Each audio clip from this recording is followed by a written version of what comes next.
بسم اللہ والصلاة والسلام علی سید الانبیاء والمرسلین وعلی آلہ وصحبہ اجمعین۔ آقا دو جہاں علیہ الصلاۃ والسلام کا ارشاد گرامی ہے کہ ہر دین کی اللہ رب العزت نے ایک پہچان بنائی ہے، اسلام کی پہچان حیا ہے، اور حیا یہ انسانی فطرت میں شامل ہے۔ جیسا کہ قرآن مجید فرقان حمید کے مضمون سے پتہ چلتا ہے کہ جب سیدنا آدم علیہ الصلاۃ والسلام نے جنت میں منع شدہ پھل کھا لیا تو آپ کا جسم برہنہ ہو گیا، اور آپ نے جنت کے درختوں کے پتوں سے اپنے جسم کو فوری طور پر ڈھانپ لیا۔ اللہ کے نبی علیہ الصلاۃ والسلام نے ارشاد فرمایا کہ الحیاء شعبۃ من الایمان، اور پھر فرمایا کہ الحیاء من الایمان، فرمایا کہ حیا ایمان سے ہے۔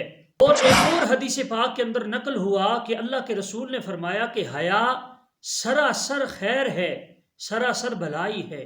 اور بخاری اور مسلم کی حدیث پاک ہے کہ اللہ کے محبوب علیہ الصلوۃ والسلام نے ارشاد فرمایا کہ میں نے اپنے بعد خواتین سے بڑھ کر کوئی اور فتنہ نہیں چھوڑا۔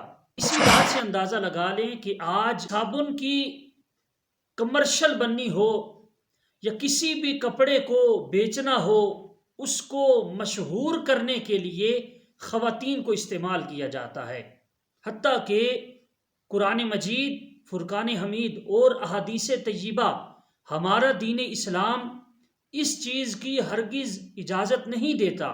خواتین یوں ایسا بیہودہ لباس پہن کر لوگوں کو اپنی طرف مائل کریں، عورت وہ اس طرح کی کسی قسم کی بے حیائی کا حصہ ہو۔ آج مارکیٹ کے اندر وہی پروڈکٹ سب سے زیادہ بکتا ہے، اس کی مانگ سب سے زیادہ ہوتی ہے جس پروڈکٹ کی تشہیر کے لیے ایک عورت کو استعمال کیا جاتا ہے۔ حکماء نے پچھلی امتوں سے نقل شدہ ایک قول روایت کیا ہے کہ اذا فاتک الحیاء ففعل ما شئت، کہ جب تمہارے اندر سے حیا ختم ہو جائے تو پھر اس کے بعد تم جو چاہے وہ کرو۔ اور آپ اس پر یہ پاکستانی ایک یوٹیوبر، آپ ان کا یہ کلپ ملاحظہ فرمائیں۔ محسوس کر دو، مطلب وہ یہ کہ اللہ تعالیٰ بندے کو کہہ رہا ہے کہ مجھے ٹائم تو دو کہیں سے۔ آپ نے دیکھا کہ کس طرح سے وہ ایک گانے کی طرز کو اور ایک میوزک کی طرز کو وہ کس طرح سے اللہ رب العزت کی ذات کی طرف منسوب کر رہی ہیں۔ اذا فاتک الحیاء ففعل ما شئت، کہ جب تیرے اندر سے حیا ختم ہو جائے تو پھر تو جو چاہے مرضی کر۔ آج ہمارے معاشرے کا یہ بڑا المیہ بن چکا ہے کہ اگر پیسہ کمانا ہے آپ عورت دکھائیں۔ آج اگر آپ نے مشہور ہونا ہے تو آپ گھر کی فیملی ممبرز کو استعمال کریں، آپ انہیں کیمرے کے سامنے لے آئیں، آپ راتوں رات مشہور ہو جائیں گے۔ آج آپ کو ویوز کا اگر مسئلہ آئے تو آپ گھر کی خواتین کو سامنے لے آئیں تو آپ کے ویوز بڑھنا شروع ہو جائیں گے۔ سوچنے کا مقام میرے اور آپ کے لیے یہ ہے کہ آج اگر ایک اسلامی کانٹینٹ کے اوپر اور ایک اسلامی ویڈیو کے اوپر اگر 1000 بندہ اس کو دیکھتا ہے تو 10,000 بندہ اس اسلامی کنٹینٹ کو اور اسلام سے ریلیٹڈ معلومات کو اگنور کرتا ہے۔ لیکن اسی کے مقابلے میں دوسری طرف جہاں پر خواتین کو، گھر کی فیملی ممبرز کو جہاں کیمرے کے سامنے لایا جاتا ہے تو وہاں پر ویوز کی بھرمار پڑی ہوئی ہے۔ کہ کتنی ناانصافی ہے اللہ اور اس کے دین کے ساتھ کہ آج ہم ایک اسلامی معلومات کو ہم دیکھنا بھی گوارا نہ کریں اور بے حیائی کو ہم لگاتار دیکھتے رہیں۔ جس ملک کو حاصل کیے جانے کی بنیادی وجہ دین اسلام ہو تو کیا اس ملک کے اندر رہتے ہوئے ان خواتین کو کیمروں کے سامنے لے آنا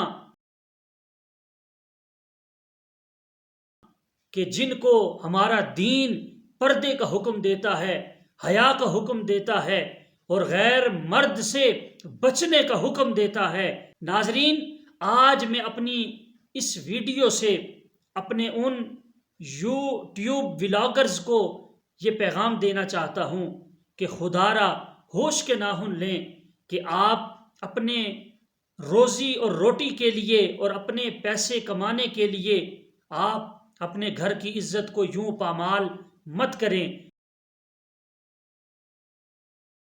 ایک انسان اور ایک انسان کی عزت نفس یہ کبھی بھی گوارا نہیں کر سکتی۔ اس کی ماں، اس کی بہن، اس کی بیوی یا اس سے تعلق رکھنے والی جتنی خواتین ہیں ان پر کسی انسان کی غلط نظر بھی پڑے، اور میں اپنی ان خواتین بہنوں سے بصد احترام یہ آج درخواست کرنا چاہتا ہوں، آپ بھی ان خواتین کے کردار کو سامنے رکھیں کہ جنہوں نے اس ملک خدا داد پاکستان کی آزادی کے لیے قربانیاں دی اور اپنی جانوں کا نذرانہ اس ملک اور اسلامی ریاست کو آزاد کروانے کے لیے کیا۔ اللہ تعالی ہم سب مسلمانوں کو بے حیائی سے اپنی پناہ عطا فرمائے اور اللہ تعالی ہمیں حیا کی چادر عطا فرمائے۔